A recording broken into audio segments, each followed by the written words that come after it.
आज हम लोग बात करेंगे ट्रांसफार्मर के बारे में। तो ये transformer is a static electrical device that transfers electrical energy from one circuit to another through electromagnetic induction without changing the frequency. तो ये जो ट्रांसफार्मर है ये एक स्टैटिक इलेक्ट्रिकल डिवाइस है, इसमें कोई रोटेटिंग पार्ट नहीं है। जैसे मोटर में रोटेटिंग पार्ट होता है, इसमें कोई रोटेटिंग पार्ट नहीं है। तो ये क्या करता है, जो इलेक्ट्रिकल एनर्जी है, जो पावर है, उसको ट्रांसफर करता है one circuit to another circuit. मतलब जो ये प्राइमरी वाइंडिंग है, प्राइमरी वाइंडिंग से सेकेंडरी वाइंडिंग की तरफ ये ट्रांसफर करता है। और ये काम करता है Faraday's law of electromagnetic induction जो है उस प्रिंसिपल के ऊपर ये काम करता है। और यहाँ पे देखिए जो मेन चीज़ है, ये जो फ्रीक्वेंसी है वो फ्रीक्वेंसी यहाँ पे कांस्टेंट रहता है, फ्रीक्वेंसी यहाँ पे चेंज नहीं होता है यहाँ पे। तो अभी हम लोग देखेंगे इसका वर्किंग प्रिंसिपल, ये ट्रांसफार्मर कैसे काम करता है इसका बारे में। तो देखिए ये जो ट्रांसफार्मर है, ट्रांसफार्मर का मेन तीनों पार्ट होता है।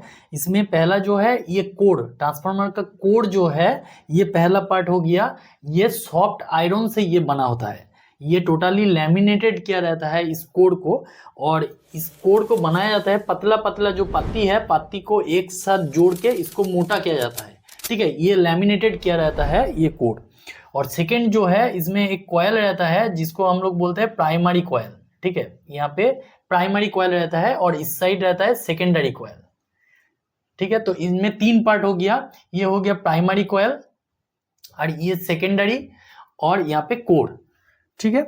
तो अभी देखिए जो ट्रांसफार्मर है ये दो टाइप का होता है, एक होता है स्टेप अप और एक स्टेप डाउन।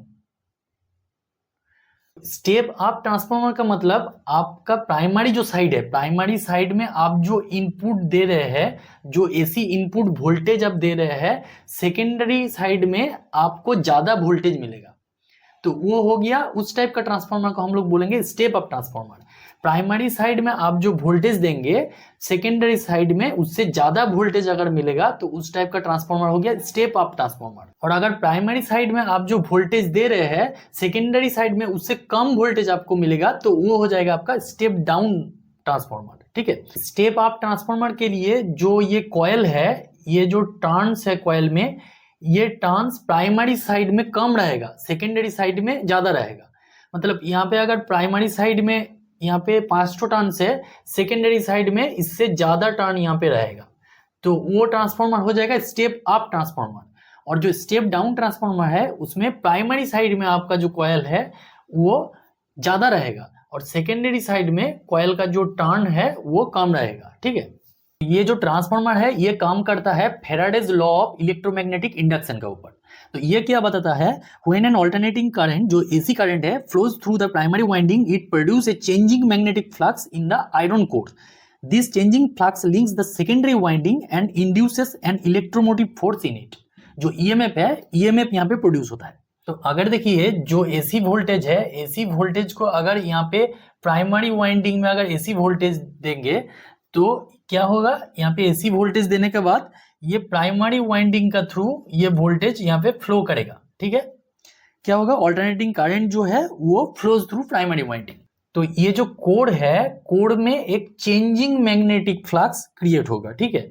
यहाँ पे एक मैग्नेटिक फील्ड क्रिएट होगा, जो चेंजिंग मैग्नेटिक फील्ड, इस डायरेक्शन में फिर इस डायरेक्शन में, ठीक है। एक चेंजिंग मैग्नेटिक फील्ड यहाँ पे क्रिएट होगा। और चेंजिंग मैग्नेटिक फील्ड जो क्रिएट होगा, यहाँ पे क्या है, यहाँ पे सेकेंडरी वाइंडिंग है, तो चेंजिंग मैग्नेटिक जो फील्ड क्रिएट होगा वो links with secondary winding, secondary winding से इसका लिंक है, ठीक है। तो यहाँ पे क्या होगा, यहाँ पे सेकेंडरी कॉयल जो है, सेकेंडरी कॉयल का मैग्नेटिक फ्लक्स चेंज हो जाएगा। सेकेंडरी जो कॉयल है इसका मैग्नेटिक फ्लक्स चेंज हो जाएगा और यहाँ पे ईएमएफ इंड्यूस होगा, ठीक है। यहाँ पे ईएमएफ इंड्यूस होगा, मतलब यहाँ पे वोल्टेज यहाँ पे क्रिएट होगा, वोल्टेज जनरेट होगा। तो ये जो वोल्टेज जनरेट होगा वो अगर प्राइमरी वाइंडिंग का जो टर्न है उससे सेकेंडरी वाइंडिंग का टर्न अगर कम रहेगा तो वोल्टेज यहाँ पे प्राइमरी वाइंडिंग से कम जनरेट होगा, तो वो हो जाएगा स्टेप डाउन ट्रांसफार्मर। अगर वोल्टेज प्राइमरी वाइंडिंग से सेकेंडरी वाइंडिंग में ज्यादा जनरेट होगा, मतलब प्राइमरी वाइंडिंग से सेकेंडरी वाइंडिंग में टर्न्स ज्यादा रहेगा तो ज्यादा वोल्टेज जनरेट होगा, वो हो जाएगा स्टेप अप ट्रांसफार्मर। ठीक है। तो ये जो ट्रांसफार्मर है, ट्रांसफार्मर इलेक्ट्रिकल जो पावर है, इलेक्ट्रिकल जो एनर्जी है, इसको डिलीवर्ड कर रहा है प्राइमरी वाइंडिंग से सेकेंडरी वाइंडिंग का तरफ। ठीक है, लेकिन यहाँ पे एक चीज ख्याल रखिएगा, फ्रीक्वेंसी जो है, फ्रीक्वेंसी यहाँ पे कांस्टेंट रहेगा। फ्रीक्वेंसी जो 50 हर्ट्ज है वो 50 हर्ट्ज ही रहेगा, फ्रीक्वेंसी का कोई यहाँ पे चेंज नहीं होगा। तो ये है ट्रांसफार्मर का बेसिक जो वर्किंग प्रिंसिपल है, आप इसको जरूर याद रखिएगा। चलिए फ्रेंड्स, अगर इस वीडियो को अच्छा लगा तो वीडियो को सब्सक्राइब कर लीजिए एंड बेल आइकन को प्रेस कर लीजिए, क्योंकि ऐसे ही इंफॉर्मेटिव वीडियो आपको टाइम टू टाइम मिलते रहेगा। Thank you.